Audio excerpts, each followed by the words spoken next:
Alright, for this video I want to go over a sample form 990T which is filed to report unrelated business income. So this is going to be for the 2022 tax year for this private foundation, which is an initial year for this foundation, and so it's going to be the first 990T filing as well. So we've got the 990T here. We've also got the 990PF that was filed for the foundation, so we'll cover some points there as well. And then in addition to this, I do have one slide here covering some background on the 990T, and then this fact pattern specifically and what we need to do for this foundation. So starting at the top here, who needs to be filing this 990T?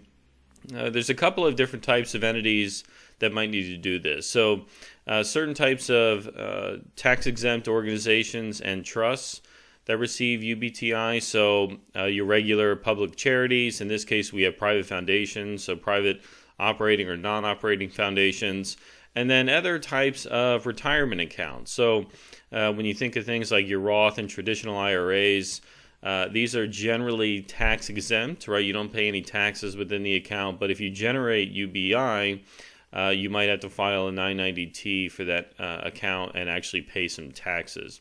Now, when are some situations where private foundations would generate unrelated business taxable income? So I've listed kind of three big categories here that we see. So the first one is you're just flat out investing in a partnership or an S-corp perhaps, and that entity is engaged in a regular trade or business. And so because these are pass-through entities, the K1 that you get showing ordinary income is actually unrelated business income. And so that's the example that we're going to have here. Another big one is if you invest in hedge funds or other private equity vehicles that are debt financed, right? So hedge funds that generate portfolio income, so interest, dividends, stocks, sales, generally that's not going to be UBI. But if the fund is heavily leveraged, right, if it borrows money to purchase those investments, that can generate UBTI for a tax-exempt entity. And then the last one is just if the foundation is just flat out conducting its own trade or business, right? So if you're selling goods or you're providing services for profit and that activity is not substantially related to your exempt purpose, that creates a UBTI issue. Now, when you do the 990T, you report, obviously, the unrelated business income, but you are allowed to deduct certain types of expenses. You can certainly deduct any kind of expenses that are directly connected to that unrelated trade or business. And then you can also deduct allocable expenses, certain types of expenses. So what we typically see most commonly are deductions related to tax prep fees. So obviously, if you have to pay a preparer to prepare the 990T, that's would be a tax deduction that's allocable to the UBI computation, and other types of taxes as well. So you can't deduct federal income taxes, but you can deduct foreign taxes to the extent you're not going to take them as a credit, right? Certain types of excise taxes can be deducted. But what's important here, this bullet point, to the extent that you do claim expenses on this 990T to calculate your UBTI, you can deduct them again in computing your excise tax on that investment income. So that net investment income tax, that 1.39% that private foundations have to pay, you can't deduct it there again. Now, one common deduction, and that's what we're going to see on this return as well, is the charitable contribution deduction. So you can deduct charitable contributions against your UBTI, but there is a limitation. So you can't deduct more than 10% of your UBTI, and any excess is carried over. And that's a 5-year carryover period before they expire. Now, as far as special deductions here, 990Ts do provide for a specific deduction, so it's one per return, regardless of the number of unrelated trades or businesses that you might have. So if you have UBTI, after you do all the computations, then you get a $1,000 deduction. Kind of think of it like a standard deduction for individuals, right? That's what we see on the return. All right, so let's look at our fact pattern here, and then we'll have a look at the 990T itself. So in our fact pattern here, we have in 2022, John taxpayer opened a private non-operating foundation, and he put $100,000 in. The funds were invested in some publicly traded stocks, and then he also invested $19,500 into Not Real Investment LLC, and this is a Florida-based LLC that's a multi-member LLC, taxable as a partnership. Now, the LLC owns and operates parking garages in Orlando, so this is a for-profit enterprise. It's unrelated to the foundation's exempt purpose, so the ordinary income generated from operating that parking garage is going to be UBTI. So the foundation gets its K1 just like all the other members, and it shows that they have line 1 ordinary income $1,301, and so it's going to have to file this 990T. So other important points to remember here: the foundation did distribute $3,000 to a public charity in Florida during 2022. That's important because, again, we have this charitable contribution deduction up here we've got to be mindful of.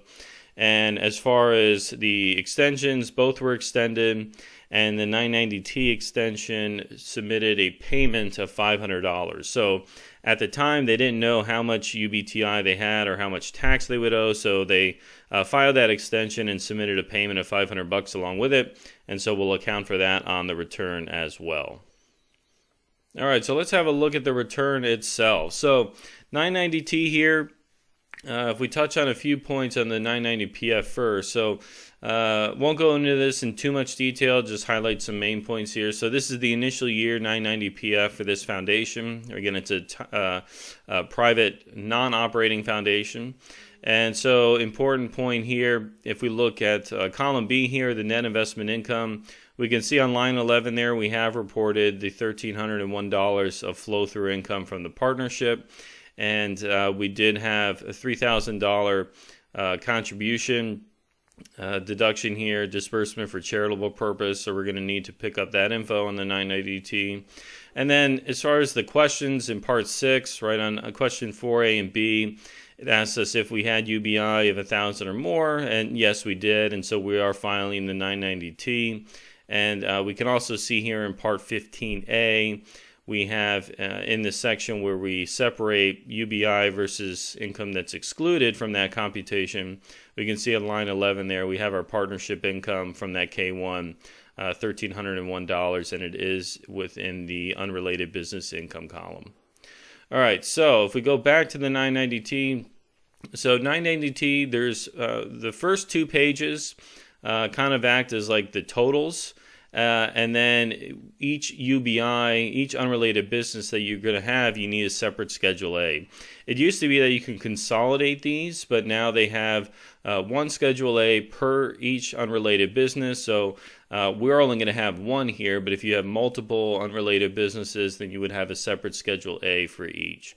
So page 1 of the 990T, we have in box B the type of tax-exempt organization.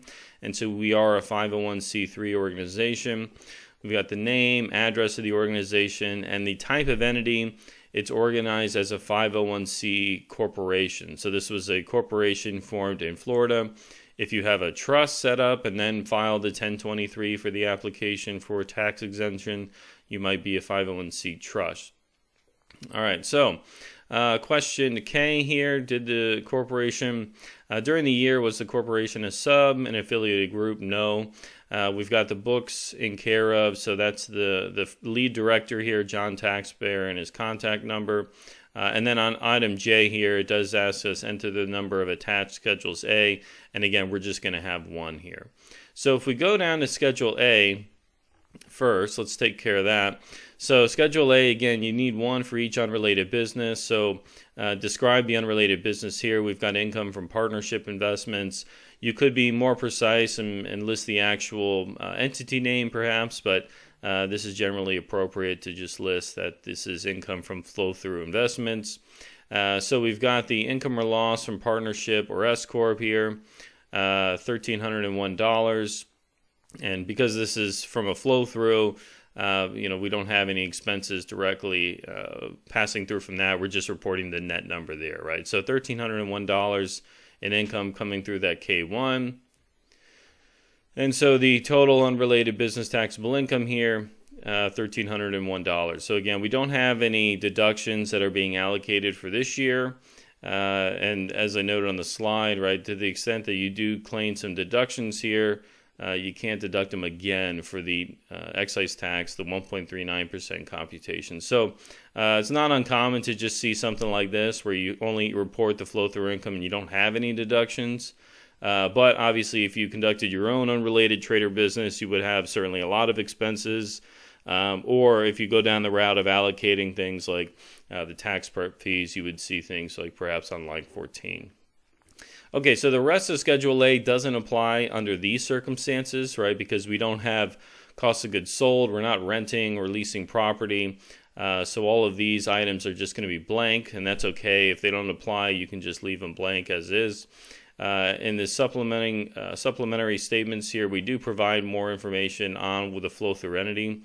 So we've got Not Real Investment LLC, the EIN, and then the amount of income flowing through from that investment.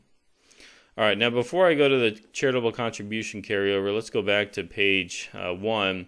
So we've got the total of the unrelated business taxable income there. There's that $1,301.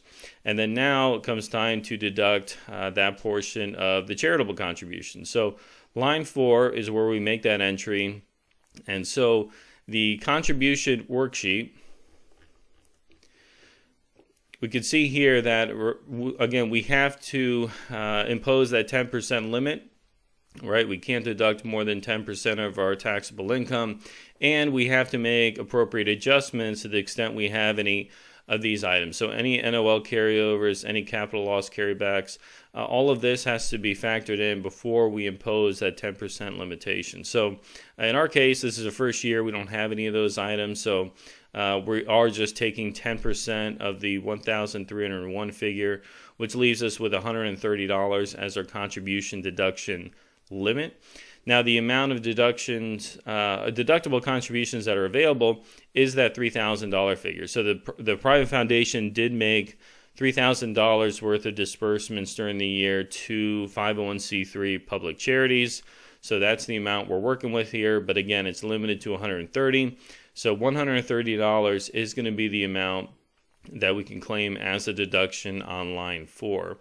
Now, as far as what gets carried over, I'd like to include a worksheet like this, just showing the year that those charitable disbursements were made. So that was the amount that was available, the amount that we're using this year, and then the amount that's being carried over to next year. And it's important to keep a running total like this because after that 5-year period, they do expire, right? So you have to know at that point to start dropping off the amounts that are no longer available to you. So we've got $130. That is going to be the deduction. So if we go back to page 1 here, we've got again our $1,301 in net unrelated business income. We've got the $130 charitable contribution deduction. So the total unrelated business taxable income is $1,171. Now the special deduction here, the specific deduction rather, $1,000.